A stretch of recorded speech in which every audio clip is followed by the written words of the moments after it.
Imagine being able to travel to any point in time. Where would you go? And what would you do? You could witness some of the greatest moments in history, or even change history. You could travel into the future. Or you could even save John F. Kennedy from being assassinated. This is What If, and here's what would happen if you owned a time machine. So, how could we travel through time? Well, no one that we know of has figured this out yet, but physicists have a couple of theories about how we might do this. It could involve us either traveling at the speed of light, jumping through a black hole, or some other crazy method. And yes, though it is theoretically impossible to travel back in time, let's just say we can do it anyway. Oh, and also, we won't be jumping through any black holes. Instead, we're giving you a magical pocket time machine that can take you to any point in time. So what's your first stop? Naturally, you'd probably want to go to some of the most critical moments in human history. Maybe you'd want to go to World War II and see what it was really like. You could prevent things like Pearl Harbor from ever happening by informing the Americans that the Japanese are going to attack.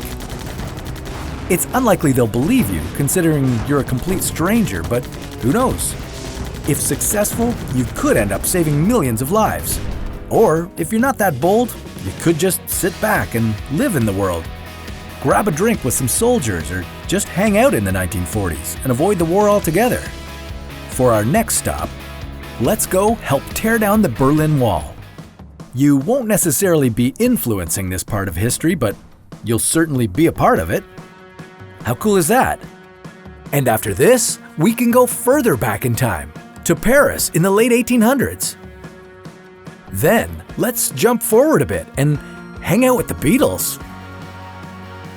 Now that was all fun and good, but it's probably time to head back to your current day. But when you get back, you notice that the world looks a bit different. Earthquakes are happening, radiation is everywhere, and cities are completely destroyed. You're now living in an apocalypse. This is due to the butterfly effect. You may have heard of this before.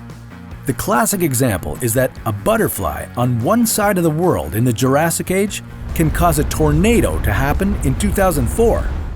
Now, obviously, butterfly wings can't directly cause a tornado, but this example shows that all actions in the past have consequences in the future. No matter how big or little, all actions will ripple through space and time. Of course, killing baby Hitler or showing people cell phones in the past before they're invented will greatly impact the future. That much is obvious when we look at huge turning points in history. What's not so obvious is the idea that any little thing we do impacts the future.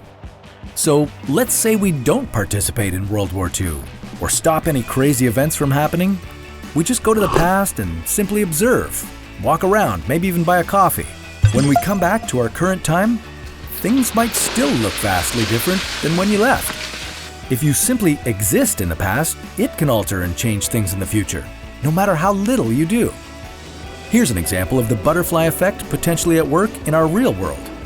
The US rail system is an oddly specific size of 4 feet and 8.5 inches wide. Why is that? Well, the people who built the railroads were used to making wagons that were that size. The wagons originally came from England, where they made them that specific size due to grooves in the road. If the wagons were any wider, they could get damaged, so they settled on 4 feet 8.5 inches. The reason the roads were this way was because 2,000 years before this, Roman chariots made these first roads as they were conquering the area. And the reason the chariots were this size? Because it was the size needed for 2 horses to fit on a single chariot. So when you think about the reason the United States has railroads like this, it's because of horses. More specifically, the size of their butts. This just goes to show how decisions we made in the past, no matter how little or inconsequential they might seem, could seriously change the future. We can also think of it as the decisions we're making right now will greatly impact the future. So what if watching this video today is preventing a world war hundreds of years from now? And what if, instead of being a time traveler, you met one? Well, that sounds like a story for another What If.